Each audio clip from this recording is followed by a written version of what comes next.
What you are about to hear are my life experiences, things I have truly lived through. My journey with spirituality began early on. My oldest memory dates back to when I was still an infant, my eyes mostly closed. In my mother's arms, I had an out-of-body experience. As I closed my eyes, I was suddenly transported into a red and white-colored tube or tunnel. It was like a roller coaster. I sped through several twists and turns, landing weightless and bodiless in a dark underground passage. I saw a wall. I was slowly drawn to the left, and as I moved, it grew a bit brighter. Somewhere there was a yellow, red, orange light that made the wall visible. I floated towards an opening where the light was coming from. I saw nothing else, but I had a feeling that the passage led to a huge hall with a throne and a great flame. It also seemed to me as if there were sinister beings there. When I was about 2, a demon stood a few feet from my bed one night, staring at me.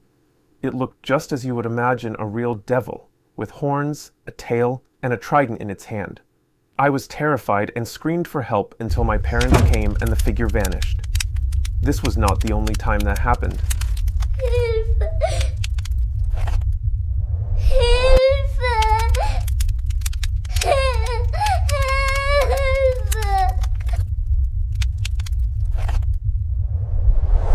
Once, as I was falling asleep with my eyes closed, a mammoth with long tusks appeared to me. It grew larger and more distinct, frightening me. It felt as if it were somehow drawing me in, but I fought against it, like when you try to wake up from a dream. Then it disappeared again. Esotericism became an interesting topic for me quite early. At 12 or 13, I started reading cards and also tried things like using a pendulum or consulting an oracle. A little later, I started smoking and had my first experiences with alcohol and cannabis. During this time, my spiritual perceptions and experiences became somewhat unsettling. Sometimes I heard voices. Once, a spirit spoke loudly and clearly into my left ear. Unfortunately, it was nothing good. I desperately wanted to leave my body and fly around like a ghost, discovering worlds.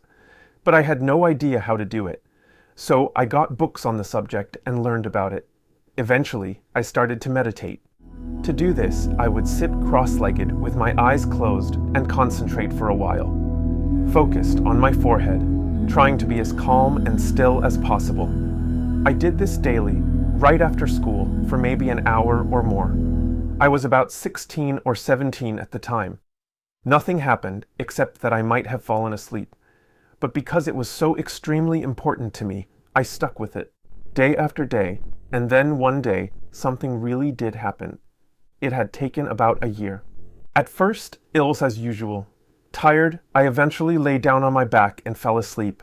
After a while, I woke up again, but didn't move, just opened my eyes once and closed them again. In that same moment, it hit me like a ton of bricks, and I shot through a tunnel at an insane speed, much like a roller coaster. It lasted for maybe 10 to 20 seconds. I had absolutely no control. It just happened, and I was overwhelmed. Then it was suddenly over, and I was floating above my bed. Everything was foggy, and I had no body. In front of me was something like a funnel that was pulling me in.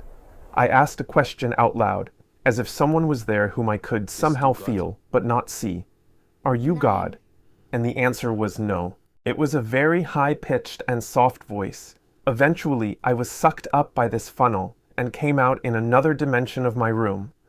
It was still my room, but it was no longer as foggy, and everything looked a little different than usual. I don't remember what happened then, but at some point, I came to in my body again.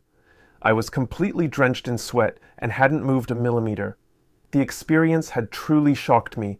In the next moment, I could remember the experience as an infant because it was the exact same tunnel, and I had rushed through it just as I did back then. And I was very happy that the effort of a whole year had finally paid off. That's how it began. Naturally, this motivated me greatly, and I continued. From that moment on, I constantly had new out-of-body experiences, at least once or twice a week, later even more. I had written everything in a diary, but unfortunately, I burned it later. That's why I can't remember many things anymore. An out-of-body experience often began with rhythmic vibrations in my head that became increasingly intense until I could no longer perceive my body. It often happened that I felt like I was flying at high speed to a distant place in another dimension with a jetpack on my back. The places where I then found myself were very different. Once I floated in an expanse with a large block, in which rooms with furniture, toys, and other things could be seen. This experience was accompanied by background music. The atmosphere was perhaps reminiscent of a child's room. Once a blue spirit appeared behind me. It paralyzed me and, in the process, probably, performed Buddhist recitations. Once I rose from my body as a spirit, awake and fully conscious, or rather, I could observe this process simultaneously. A very extraordinary meditation experience of that time allowed me to observe how first a spirit body rose from my physical body, and from that, another smaller spirit body emerged. From one of the spirit bodies, a thick, strong beam of light streamed from the place of the third eye into one of the other, lower bodies. This process lasted a little while, and the receiving body trembled during it. The whole thing was accompanied by a very violent storm or thunderstorm in the real world. Over time, the experiences became more and more dreamlike and prolonged. The quality deteriorated increasingly, and the atmosphere darkened. Experiences in which I was apparently pulled from my body by demons and mistreated in some way became more frequent. I was usually blind during these episodes. I was thrown, tossed, pulled, and pushed from here to there, back and forth. Maybe I was also beaten, kicked, dismembered, and the spirits seemed to enjoy it. This sounds worse now than it was.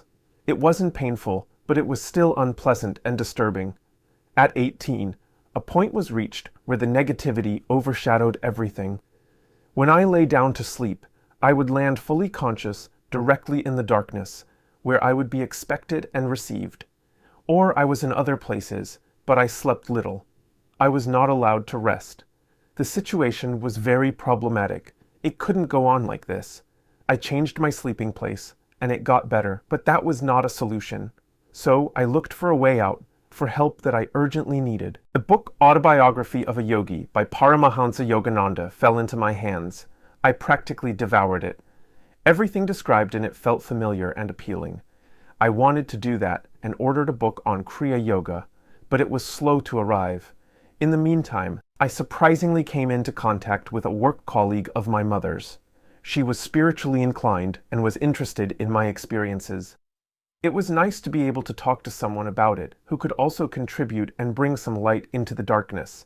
She recommended that I attend an event in France that was to take place in the near future. Through my mother, she sent me a photo of a spiritual master from India. He would be at the event. When I saw him, I knew I had to go there. I read the book, The Path of the Masters, by Julian Johnson, and was thrilled by the light and sound meditation. The book on Kriya Yoga arrived too late. The trip to France in the spring of 1994 with my mother was an adventure. So many people were meditating and wanted to develop spiritually. The event lasted about 3 weeks. I stayed for about a week. My mother left after a few days. When we arrived, we went into the tent. The master was sitting on the stage at the front, meditating. I felt a strong vibration, as if the air was trembling, shaking, and I had to grin. My mother grinned as well, but felt nothing. We went together for the initiation. Our small group was briefed. Meat, fish, and eggs were taboo, as were drugs and cigarettes. It was stated clearly and distinctly that we were not allowed to talk about our meditation experiences. I still live with this restriction today. What this method looks like is described in the last part of the book. The special thing about it is the energetic connection to the master. The 5 mantras one receives are charged by the master. The effect, therefore, depends on the competence of the master. Passing them on is strictly forbidden. My mother left the room at the last moment after it was pointed out again that no more meat could be eaten. She had a special experience there. After she got up, dressed, and wanted to go for breakfast, she was surprised to find at the door that it was still the middle of the night. Meditating didn't work for me. but I also had an impressive experience which is described later in this book.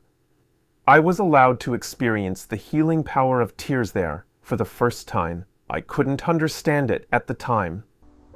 Aber ich lieb die Welt so sehr. Ich lieb sie doch so sehr. What was completely new to me was experiencing people who behaved conspicuously abnormally in connection with their spiritual practices. I mean, for example, tics or something reminiscent of Tourette's. A very nice, sociable woman would occasionally throw her head forcefully to the side during meals and conversations, saying, "I don't want him."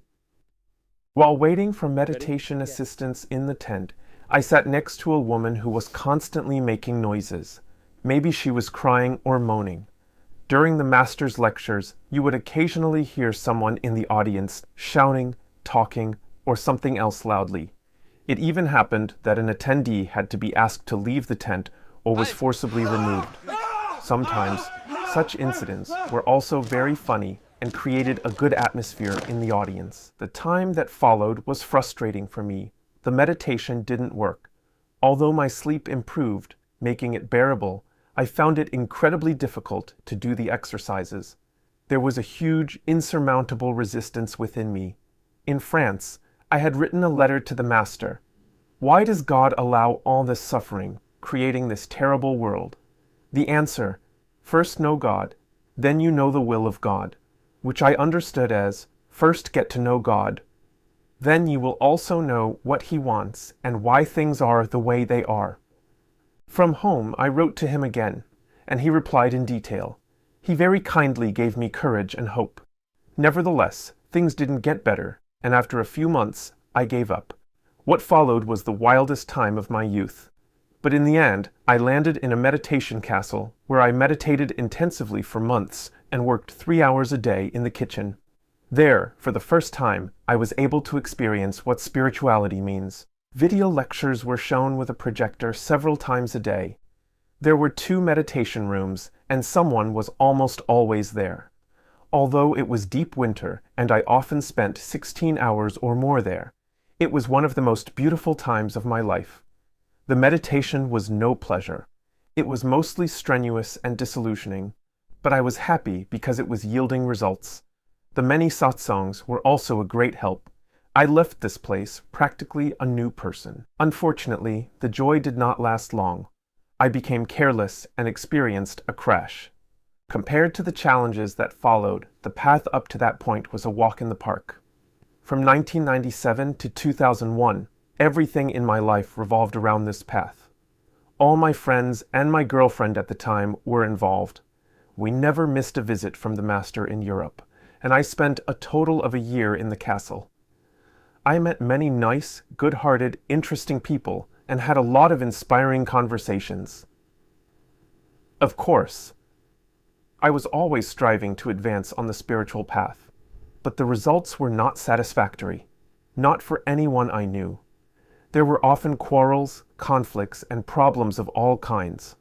Nevertheless, we gained experiences, and there were also many beautiful moments. An important part of these experiences consisted of a confrontation with evil. This also happened in a clearly visible, deeply impressive way that I can speak about openly. It has shaped me and shown me that the world may not be as great as many think, that there is an invisible curtain behind which a fantastic and sometimes disturbing reality is hidden. A reality that is part of our lives but remains unrecognized. In the environment of this Master, and during the spiritual practice of his followers, some of it became visible. People who were particularly sensitive to the Master's presence or to meditation were sometimes called jumpers, because it happened that they would suddenly jump into the air while seated, sometimes with a scream, sigh, etc. It only affected a very small portion of the initiates, to which I did not belong. But I had friends who were among them. Those who had nothing to do with such people and had no problems of this kind noticed little of it. It wasn't a secret, simply because such people received VIP seats in the front rows and special treatment. Nevertheless, they didn't want it to get too much attention. It was clear to everyone that the cause of these behavioral abnormalities was possession by negative entities. Everyone knew this. There were no discussions about it because it was obvious. Away from the master or the meditations and exercises, everything was fine. You would never think that such things are inside us without us ever noticing. But they exist. I have seen it with my own eyes, heard it with my own ears. Two of my best friends had dabbled in black magic practices. In magic, everything revolves around the invocation of spirit beings. They then come and help or fulfill wishes as they are able. But it's a business, and it gives the spirits the right to possess the person. This doesn't have to cause difficulties at first. It depends on the spirit how it behaves. If it holds back, the person is fine. Often, however, that is not the case. Through the connection, it also receives energies that the person obtains in their spiritual practice, which is unpleasant for it. It hurts it, reduces its level of control, and changes its character for the better. Therefore, it tries to prevent this and disrupts or blocks spiritual progress. Those who practice magic and know their way around know that spirits possess people. Sometimes the price for the servitude of a spirit is a whole human life. This is, karmically speaking, behind some of the severe mental illnesses. The spirit simply takes what it is entitled to and exercises its rights. The best thing, therefore, is never to get involved in such things. I don't think anyone will complain about that. Such problems can be solved with energy. But where is a person to get this energy if they are hindered in their practice? In this area, the mantras were not recited mentally as usual, but aloud, orally. This was also called the loud Simran. Out of curiosity, I myself participated in such sessions a few times. One of my best friends turned green in the face in a flash and became extremely angry. He complained with screams that almost hurt the ears. Apparently, an entity had taken complete control. Most people would have been frightened and disturbed by this. Nevertheless, everything that happened was under control and practically commonplace. My friend bravely endured this session and left again. He is a very lovable, friendly, humorous person. My other friend mainly tensed up. He also became incredibly angry in these situations. What I saw in these sessions alone, in people who are otherwise completely normal, leads no doubt about the phenomenon of possession, especially since I knew some of these people and their backgrounds, and everything fit together. Of course, one can doubt reports about the use of magic. If it comes from a best long-time friend, it looks different. They had no particular interest in reporting on these experiences.